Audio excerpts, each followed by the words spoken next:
Joyce. Hi, so I have a quick question. Sure. So I agree with you about employee surveys. That's all it's gotten us is entitlement. A lot of coddling. Our managers are very frustrated with the same old whine. What is the next step? What is the better one? That's a great question. So when I started to look at engagement, I saw that there's three major flaws in the logic. I hit them a little bit, so I'll tell you those and then the next step. The first one is engagement surveys. Every vote counts the same. So you have Vicky Victim and Debbie Driver, and their vote counts the same, and it corrupts your data. True. Right? And so we've got to find a way to filter and weight the answers to give higher weight to our better voices. And so how do we filter? So I came up with an accountability filter where it's not a self-rating, but the way people answer questions shows their locus of control. Okay. And so then we filter the engagement data to remove the corruption through medium and high accountable, and we throw out the low accountables, so to speak.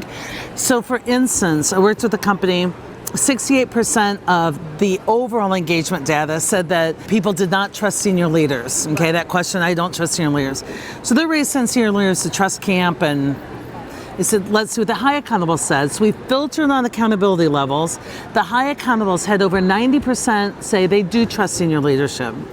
Now in human behavior, the same behavior won't please a high accountable and a low accountable at the same time. You'll always be ticking off somebody. So the next step, if you're going to do engagement surveys, is to get the corruption out of your data with an accountability filter. So we came out with the instrument that, if you're buying engagement surveys, we are a vendor for that tests your engagement. So you get all of the benchmarking and stuff you'd always get on those questions. Then we give you accountability levels by any demographic. So you can know second shift, people Stop the contract. People over 40, we can tell you their accountability levels on 4 factors: commitment, resilience, ownership, and continuous learning. That way you can design interventions. The minute we get the data in, we have a front-end usability system that you can be in that data and understand it in 3 days. All the filtering, you don't pay all the reporting, and you don't pay all for every report. We just have this great front end that you can filter. You can look at anything on it. And then we give you your engagement data filtered by accountability levels, and you can place that filter on. We teach how to slice your data. What is wonderful about that is instead of the way we traditionally do action planning, we call it engaged action planning with accountability. And a lot of people go, here's the results of the engagement survey. What do you want different in your workplace? And the employees make a list and hand it to the leaders. And we're like, no, it's shared accountability. So the first list is, what would you like different in your workplace? Here's what we saw in the survey. The second list is, what are you willing to do to get that? And then the third list is, how can we help? So we work with the organization. Instead of going down to every manager doing every little thing, which is a colossal waste of time, we help the organization look at 2 things. How do you increase accountability? Because that will increase engagement. Right. And the low accountables aren't that engageable.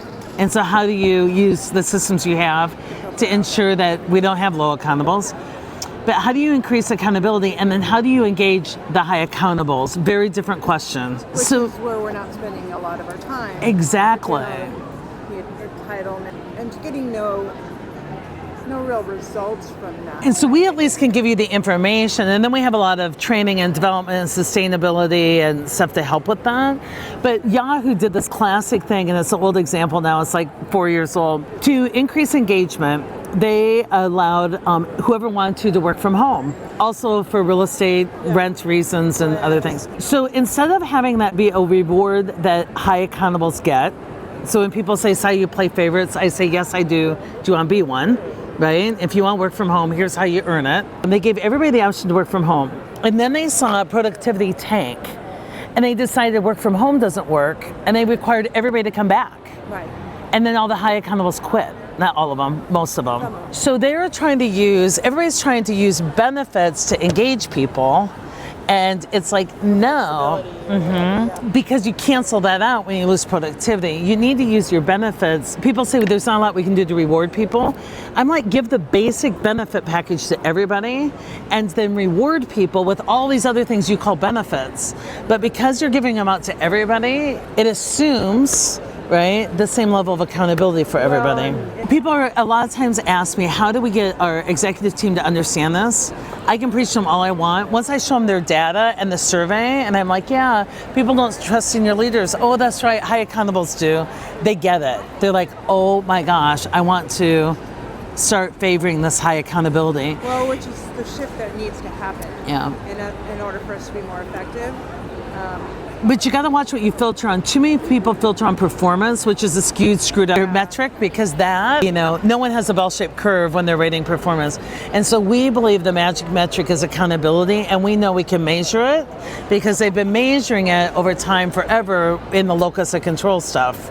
Oh, okay. So, So go cancel your contract. Everything you were sharing yesterday was just light bulbs were just going off everywhere, because we do spend a lot of our time on the squeaky wheels or the sky is falling kind of people. I wanted to do that, but I just didn't know the right way, the right terms, the right. You need some good research, evidence-based ways to do it. But so many people came up to me after the keynote yesterday and they're like, you have validated what I believed, but we got off track. Because as I said, if we've over-rotated on engagement, how can I buy your love? It becomes codependency. Right. Because engagement without accountability creates entitlement. Right, which is what I... So as a parent, if I'm always just trying to make sure my kids feel great about living with me, I'm not going to insist they come home by curfew, and they're going to be entitled kids.